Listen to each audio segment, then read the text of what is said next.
புதுயுகம் தொலைக்காட்சி மற்றும் புளியங்குடி தாமஸ் மருத்துவமனை இணைந்து வழங்கும் ரன் ஃபார் ஹெல்த் விழிப்புணர்வு தென்காசி மாரத்தான் 2026. நாள் ஜூன் 28 ஞாயிற்றுக்கிழமை. இடம் ITI முக்குரோடு தென்காசி. அனைவரும் வருக, அனுமதி இலவசம்.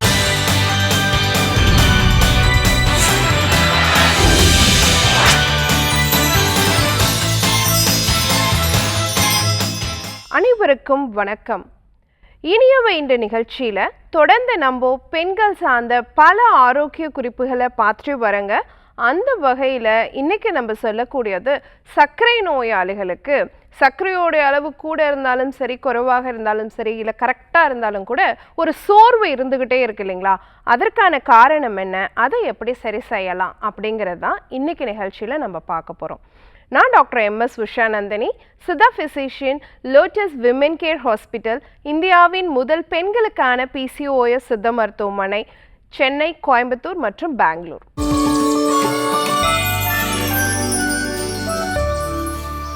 அதுக்கு முன்னாடி மறந்து போன மரபும் தொலைந்து போன ஆரோக்கியம் பகுதியில் இன்னைக்கு நம்ம பார்க்கக்கூடிய ஒரு விஷயம், நிறைய பேர் டாக்டர் எனக்கு பாடி ஹீட் ரீசன்ட் டேஸில் ரொம்ப அதிகமாக இருக்கு, பாடி ஹீட்டை குறைக்கிறதுக்கு நான் என்ன செய்யணும் அப்படிங்கிறது கேட்குறாங்க.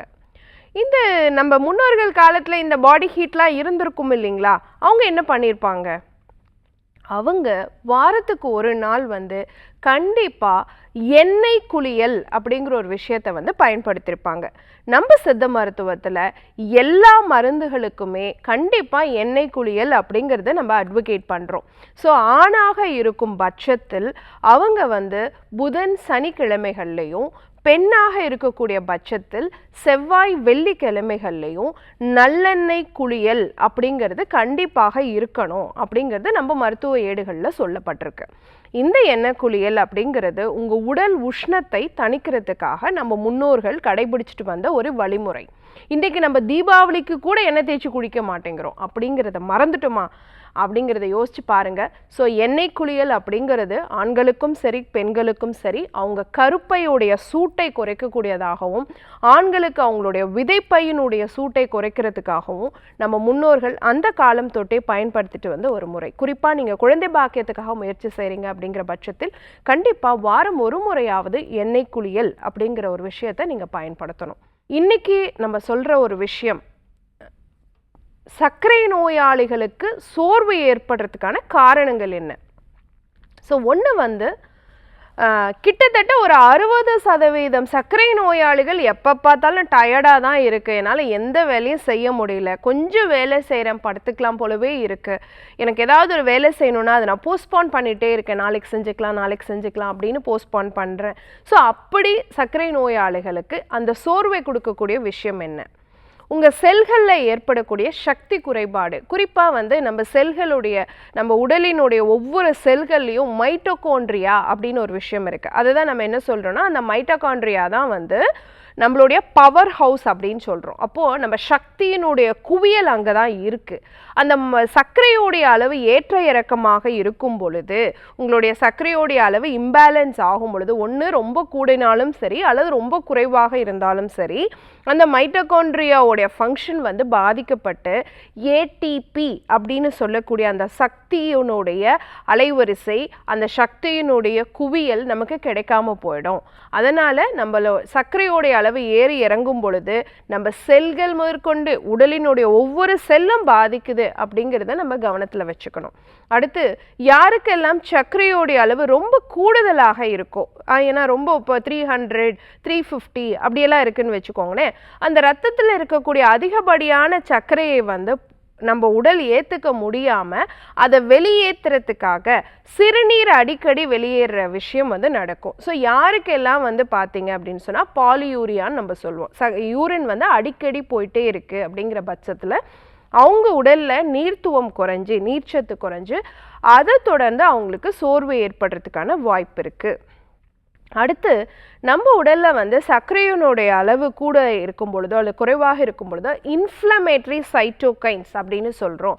அப்போது tumour necrotizing factor alpha, TNF alpha, அல்லது இன்டர்லியூக்கின் 6 அல்லது இன்டர்லியூக்கின்ஸ் பீட்டா ஆல்ஃபா, இந்த மாதிரியான வீக்கத்தை ஏற்படுத்தக்கூடிய சைட்டோகைன்ஸ் அப்படின்னு சொல்கிறோம். அதை வந்து நம்ம ரத்தத்தில் ஒவ்வொரு செல்லுலேயுமே வந்து ஒரு வீக்கம் இருந்துக்கிட்டே இருக்குது அப்படிங்கிற ஒரு விஷயம். அப்போ என்ன அர்த்தம்னா நம்ம நோய் எதிர்ப்பு ஆற்றல் குறையுது, அப்போ என்ன வேணாலும் நமக்கு வந்து நோய்கள் உருவாகிறதுக்கான வாய்ப்பை உருவாக்கக்கூடிய தருணம்.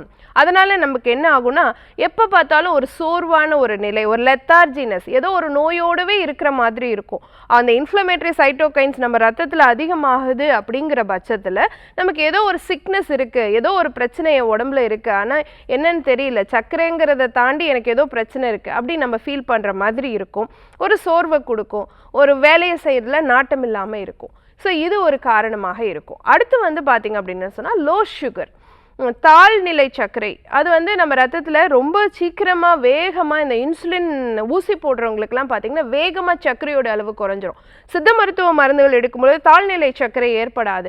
ஆனால் சில காலகட்டங்களில் நீங்கள் 2 மருந்தும், ஆங்கில மருந்தும் எடுக்கிறீங்க, சித்த மருந்தும் எடுக்கிறீங்கன்னா பிரச்சனை இருக்கலாம். ஆனால் வெறும் சித்த மருத்துவம் மட்டும் எடுக்கும் பொழுது தாழ்நிலை சர்க்கரை அப்படிங்கிறது உருவாகாது. ஆனால் சில நேரங்களில் நீங்கள் இன்சுலின் ஊசி மாதிரியான விஷயங்கள் எடுக்கும் பொழுது கன்வென்ஷனல் மெடிசனில் உங்களுக்கு தாழ்நிலை சர்க்கரை ஏற்படும். அது வந்து கிட்டத்தட்ட பார்த்தீங்கன்னா சில பேருக்கு அது போய் அட்ரினல் சுரப்பை தூண்டக்கூடியதாக இருக்கும். அந்த தாழ்நிலை சர்க்கரை வந்து அட்ரினல் சுரப்பை தூண்டிடும். அப்போ அட்ரினல் சுரப்போட வேலை என்ன?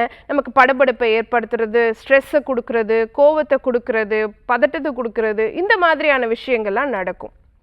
அப்போது அட்ரினல் சுரபினுடைய வேலை ஒரு பக்கம், இல்லைன்னா வந்து ரொம்ப சோர்வாக யார்ட்டையும் பேசாமல் அமைதியாக என்ன கேட்டாலும் பதிலே சொல்லாமல் இருப்பாங்க. இந்த மாதிரியான நிலையெல்லாம் ஏற்படும். இவங்க இந்த காலகட்டத்தில் சில பேர் நிறைய சர்க்கரை, ஸ்வீட்டு, சாக்லேட் என்ன சாப்பிட்டாலும் அந்த தாழ்நிலை சர்க்கரையில் ஏற்பட்ட சோர்வு வந்து குறையிறதுக்கு நிறைய பேத்துக்கு 3 மணி நேரத்துலேருந்து 1 நாள் வரைக்கும் கூட ஆகும். இன்றைக்கி லோ சுகர் ஆரம்பிச்சிச்சுன்னா அதுக்கு என்ன சாப்பிட்டாலும் அந்த சோர்வு சரியாகிறதுக்கு நாளைக்கு வரைக்கும் அவங்களுக்கு டைம் எடுத்துக்கும்.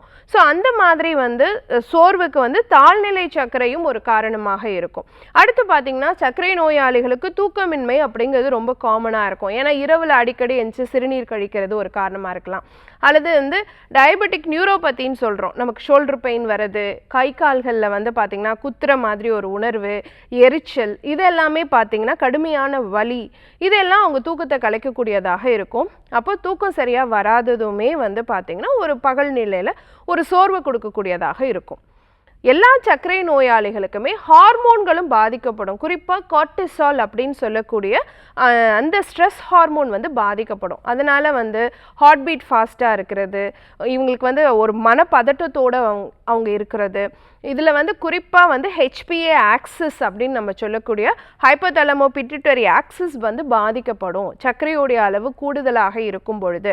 அதனால் ஒரு மனச்சோர்வு அப்படிங்கிறது அவங்கக்கிட்ட இருக்கிறத நம்மளால் பார்க்க முடியும். சில சர்க்கரை நோயாளிகளுக்கு கூட சில துணை நோய்களுமே இருக்கும். சில பேருக்கு தைராய்டு இருக்கலாம், சில பேருக்கு கிட்னியோட ஃபங்க்ஷன் வந்து டிஸ்டர்ப் ஆகிருக்கலாம், சில பேருக்கு பார்த்திங்கன்னா ரத்த சோகை மாதிரியான விஷயங்கள் இருக்கும். ஸோ இவங்க எல்லாமே பார்த்திங்க அப்படின்னு சொன்னால் ஒரு டயர்ட்னஸோடு இருப்பாங்க. ஸோ இத்தனை காரணங்கள் இருக்குது ஏன் நமக்கு டயர்ட்னஸ் இருக்குது அப்படிங்கிறதுக்கு. ஸோ இதில் எந்த காரணம் வேணாலும் இருக்கட்டும்ங்களே, இந்த சோர்வை சரி செய்கிறதுக்கு என்ன பண்ணணும்?